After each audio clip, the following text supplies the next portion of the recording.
All right, I'm Unk the Hunk, and I'm on Turning Your Hustle into a Legacy with Dr.Stance.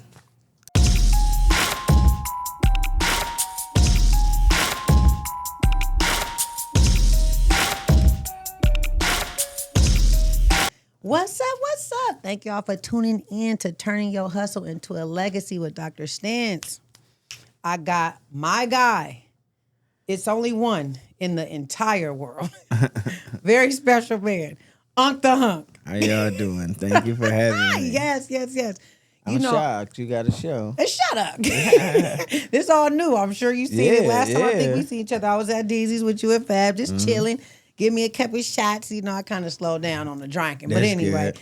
you know me. And we did the tea time. Remember? You invited me to that. Yeah. What's up with that? Let's talk about when am I coming back? I don't know. I think sometime this year I'm kind of getting back going. We got our own space to be able to host them at now.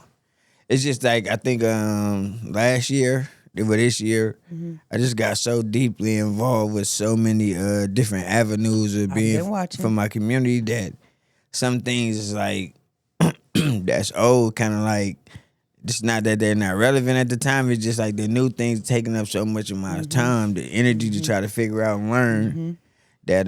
But I want to get back to the core basics of what this looked like for me, because some people only know this version of it.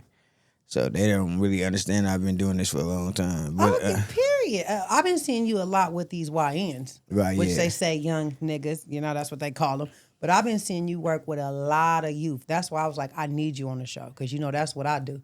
Yeah. And so I'm just really proud, impressed. I think the last thing I seen you do, where you had a few young men, you was teaching them to give. We had to give back. There you go, and that's what we need. Like, how did you get into that? Well, it's a mixture of me always kind of like feeding the homeless with adults, and then now I have all these programs that I kind of like participating in with the youth. So it's like I be wanting them to understand, like, you know what I'm saying, about what caring looks like or what it feels like, because a lot of the things that they out there doing is based on them not having no care for nothing. You feel what I'm saying? So it's like nobody really caring for them, and they not being taught how to care for other people. So they don't value lives. They don't value their life, and they don't value another life that they might harm or take because nobody teaching them what care feels like. Like, how do you even know if you never came up in that atmosphere? How do you even know? Like, literally, I'm asking you, how would you what do you say to them? Like, what is your to go to? Like, what lived experiences can you relate to with I say a little bit, but I think I just show up. And I just keep them in situations where some care is either being given or or shared with them. You feel me? I keep them in situations where I can say, hey, this is how you supposed to care about somebody, or this is what you're supposed to do for somebody else, and then just let that sink in and let them enjoy what that feel like.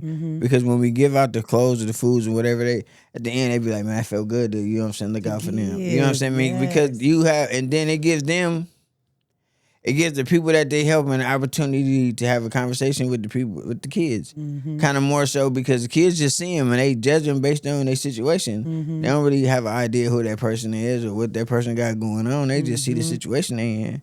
So sometimes this allow them to be comfortable to be like, I can speak to one if I see him on the street. I don't have to be mean. I don't have to be like, like these your people, regardless of the situation they in. So once they kind of like get that, it gives this an opportunity to really understand what care look like, because without them caring for nothing, they don't care about nothing. So they don't care to harm nothing. They don't even care about themselves. They don't. You know what I'm saying? So and that's scary.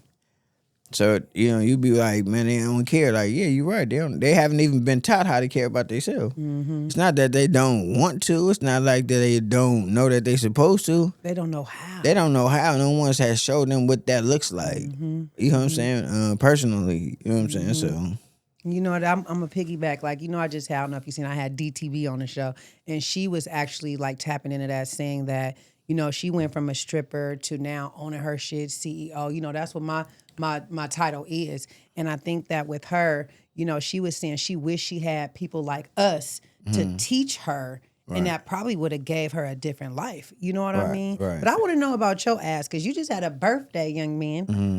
Okay, how was that? I seen your ass shaking your ass in the club, doing too much. How was it? Did you have fun at your party? I know, you and Fab always locked in. Y'all was in Atlanta. How was that? What's up? I mean, it was all right. You know me, I just be living, yeah. Like I just be showing up to places that I'm supposed to be at. Like here. You know what I'm saying? Yeah, I just showed the places I'm supposed to be at. And it was that time of the year, me and Lil Partner, our birthdays on the same actual day on December 2nd. Oh, okay. So, so we was having a party. Usually we kind of like party together in some fashion. So, it was going to the A, and it was my birthday. I hadn't been nowhere in a while, so I said, let's do it. Let's do it. So I just life for me, birthdays for me ain't about me. It's about giving back and like and about life. about my people who's taking this journey with me, who connected to me in whatever any energy way or whatever loving, caring, supportive way that my network of people that rock with me for real do. I just try to bring us all together and like celebrate life, what we've been through in the last 12 months. Just still being able to be here and smile. My birthday is more so about being able to see bring people together, too. and like, hey man, we got reasons to be happy regardless of what we going through, because we here, we making it. Whatever it is we going through, we making it. Do you feel like you found your purpose in life? Yeah, I think I found my purpose. And what is that?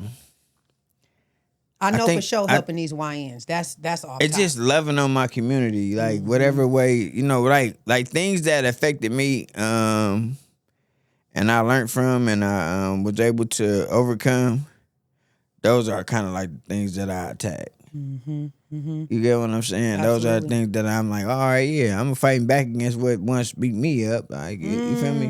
Like, I ain't gonna just let you beat me up and then me not go back and spread the word about how you move and how you get down. Wow, that's crazy you said that. I think I just did a YouTube. Make sure you like, share, and subscribe. A YouTube on being the chosen one. Like with me, me, Ho from CEO, shout out to me. Yeah. But I want to thank me. I'm just playing. But no, shout out to me. I literally felt like I was the chosen one because, same with you, you're giving back to those who struggle with the same trauma or whatnot that you may have. Like me being a hoe. All the kids in my program damn near are hoes. I didn't know that would be the the case, but that's how I feel like when God chose you to do certain things in life, right? And not even, and when the God more so chose to allow you to make it through. For a reason. For a reason, yeah. Not more so strength. Like that, like no, like he made sure that you made it through for a reason. And it may seem tough in that moment too. Like, oh God, I ain't gonna make it. And no, but once you get out of it, you look back and you be like, I want to help. It was, and it really wasn't that bad. It was just something that I didn't want to go through at the moment that I was forced to go through it, because I didn't know how to deal with it based on I had the information to be able to process how to get out of it.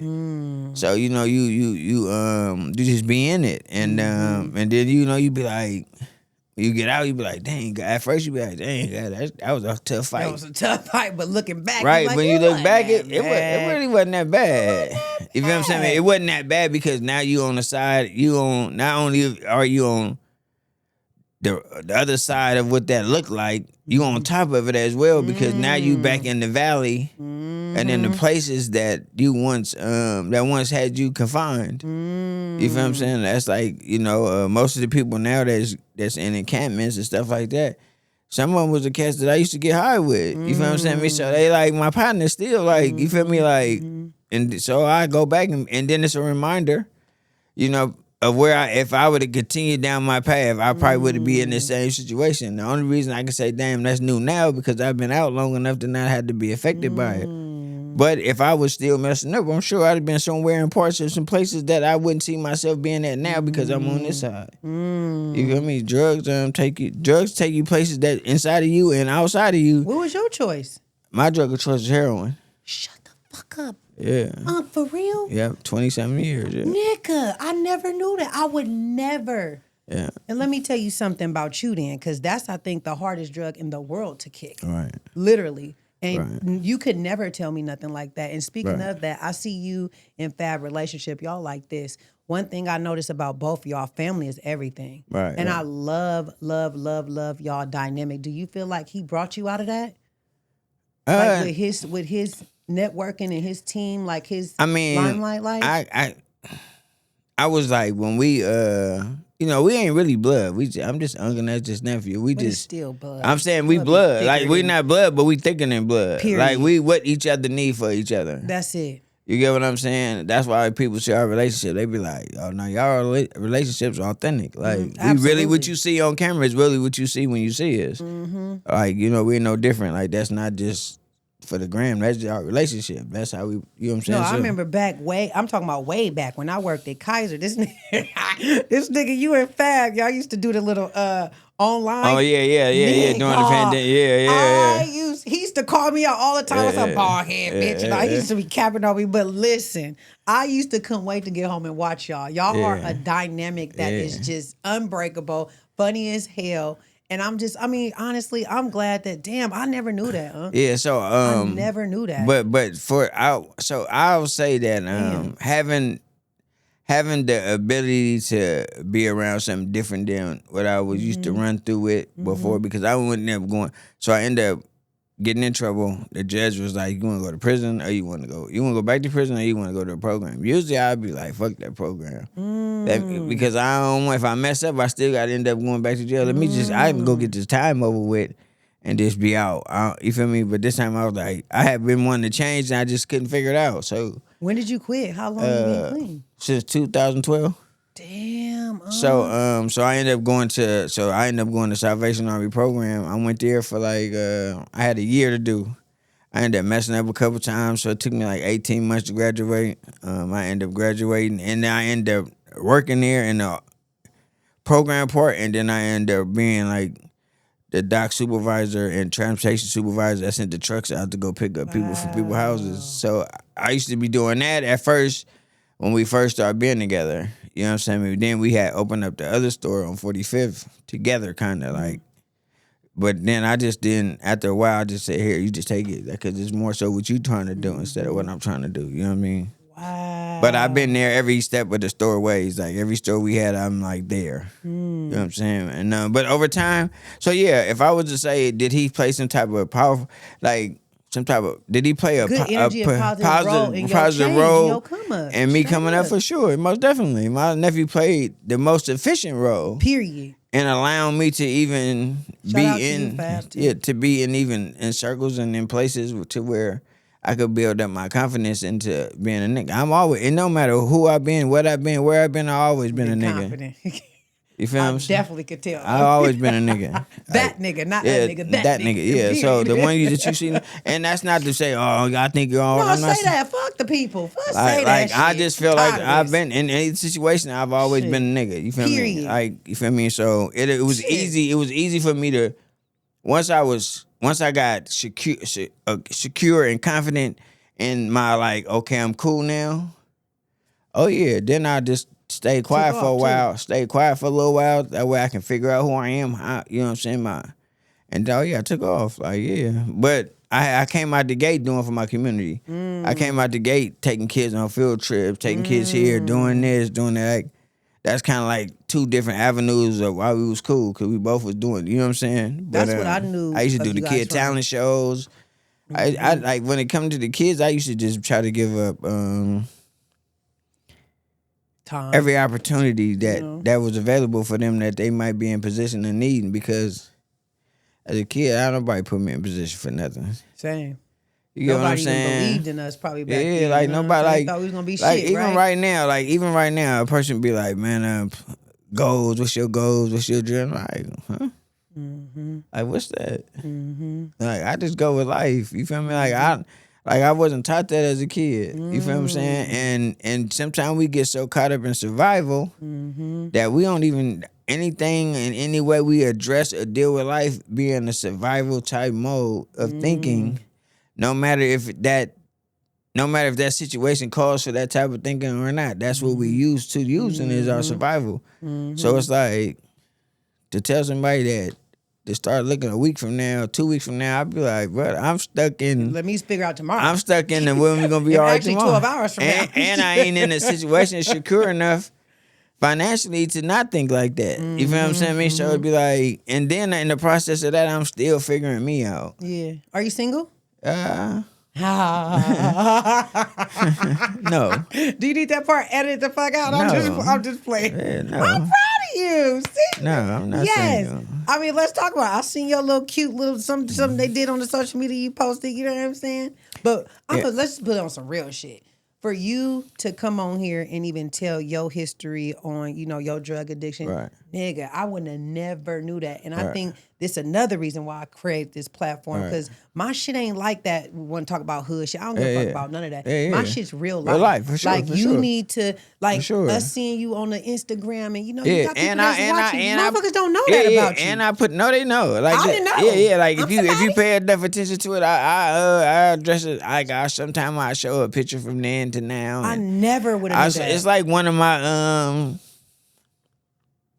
It's like one of my avenues of where my fans come from. My supporters, like not fans, my supporters. Like I have like the people that made it out that life that I speak up for, I speak out about. That's our circle. Then my kids, then like my giving back. You feel what I'm saying? And then like Unk. I got my people that like Unk. You feel me? And it's kind of like hard to be Unk now. With all this other stuff going on, because people gonna just come for you. You feel me? So I just sprinkle it in every now and then, because this what I tell our kids, right? I tell our kids, when everybody preaching change to them, right? They thinking that somebody is telling them that who they are ain't good enough, and they need to change into somebody else to be able to be good enough. I like that, huh? That's what change mean to a kid, that I ain't good enough.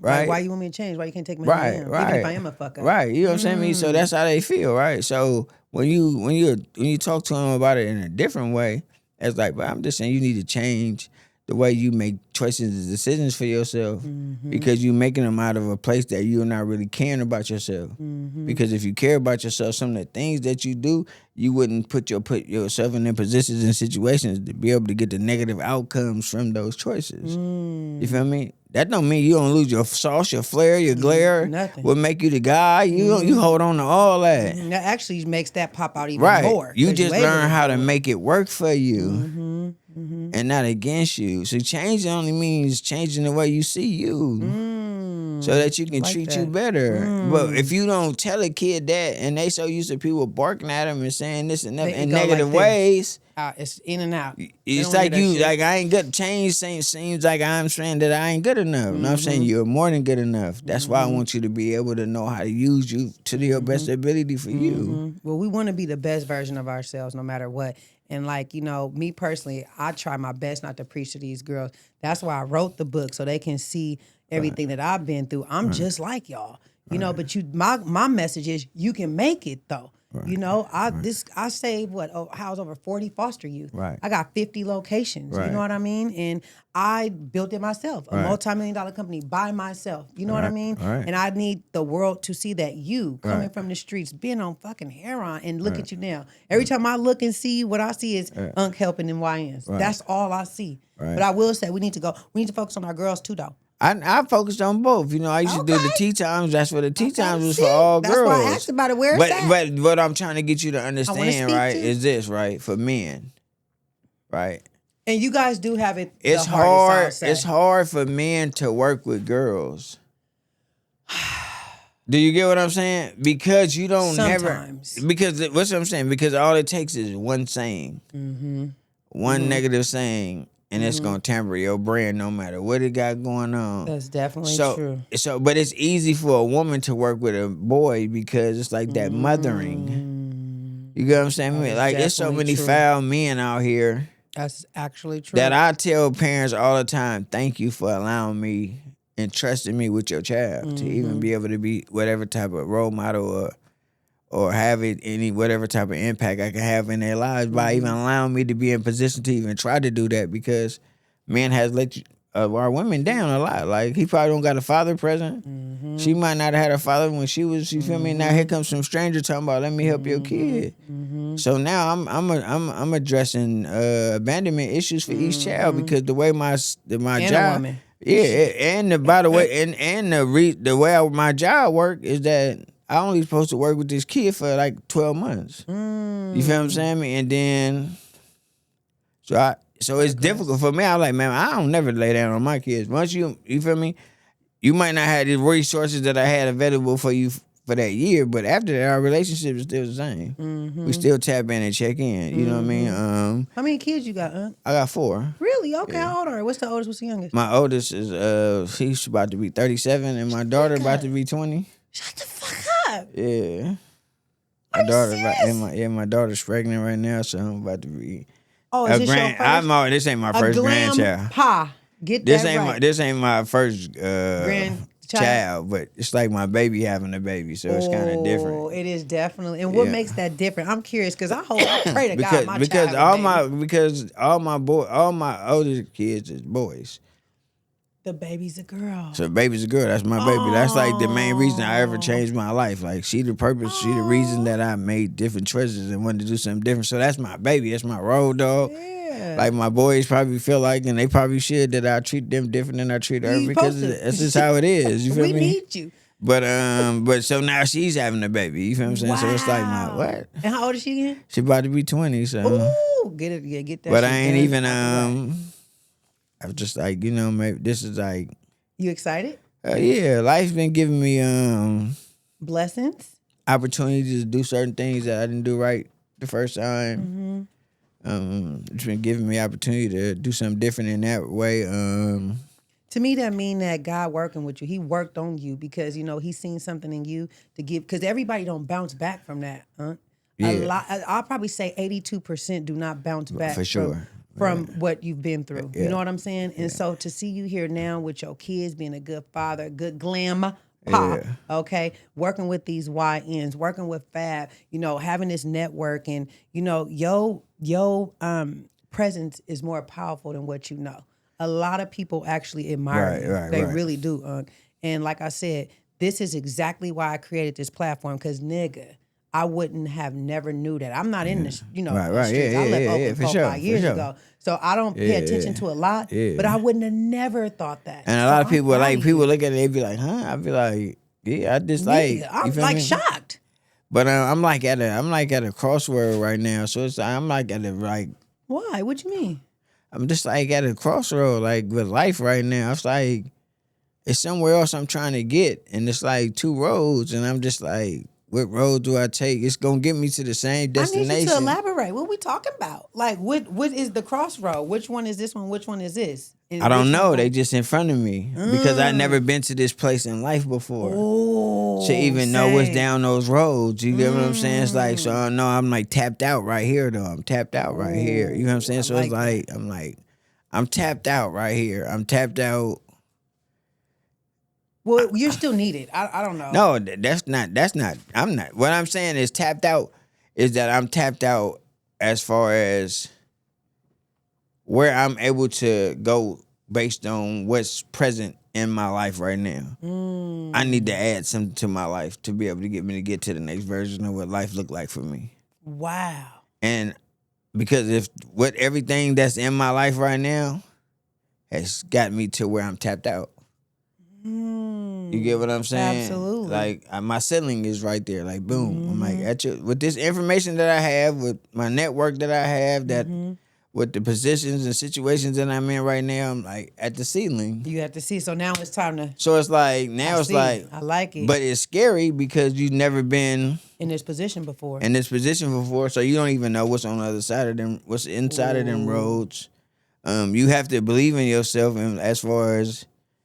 I ain't never been able to not get it together once I was involved in whatever it was I was. You feel me? I'm gonna learn the system. I'm gonna learn, but even finding the time to focus on your purpose. To focus on my purpose without forgetting about everything else that's already in place. I struggle with that too. You get what I'm saying? So it's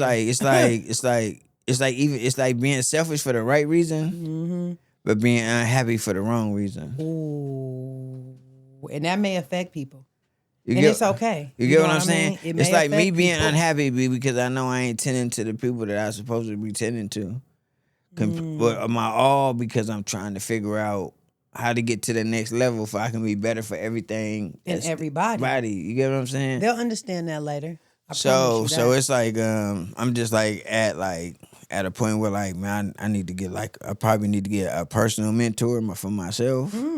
I'm just playing. I'm totally not there. I'm not there. you get what I'm saying? Like, for sure. Like just someone who I can, bounce ideas off of. I can share. I can piece my vision together, but they can be like, okay, you might not be understanding completely what you're stating to me, but this is the picture that you're painting based on the vision that you're giving me about what you're trying to accomplish. You get what I'm saying? Well, maybe we can talk, because I know you deal with the YNs. I deal with a lot of foster youth and youth. Maybe we can after off camera and talk about what we can do to at least, because I want to put a dent in the world, by doing something right by our kids. I definitely love we focus on the men and the adults, but our kids, this is our next generation, is these kids, our presidents and our politics and all this politicians.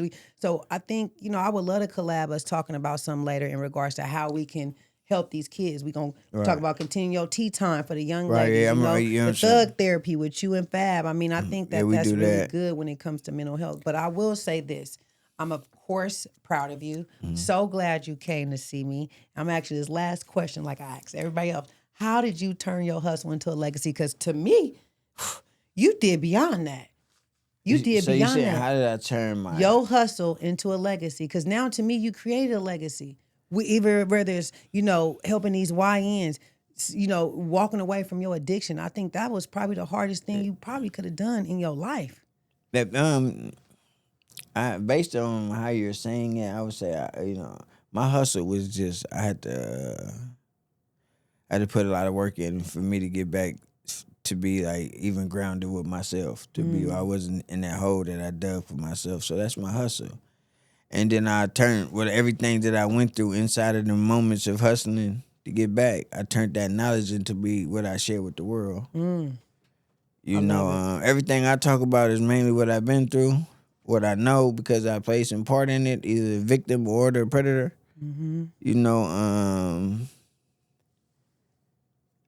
I just share. I just authentically give me to the world. Like I don't hold nothing back. I don't. Like I love you for that. And my motto for it is if I gotta accept me. Oh. If I gotta wake up every day and know who this guy is, and I like that. Even the good things, the bad things, the whatever things. If I gotta get up and look in the mirror and smile and be happy about him, and be thankful that he is still who he is based on whatever the situation is that he's. You know what I'm saying? I'm still. I'm still. Look. You made it. I share exactly that same person with the world because I think it's amazing that I was able to do what I done and to be able to be who I am. Why it feels so good to me to be with that for me. Why not give it to everybody else? Like that's what it's for. And I takes it all in. I like you inspire me. I don't understand people like that's what it's for me. Like I'm not living life for me. Like I don't even want life for me.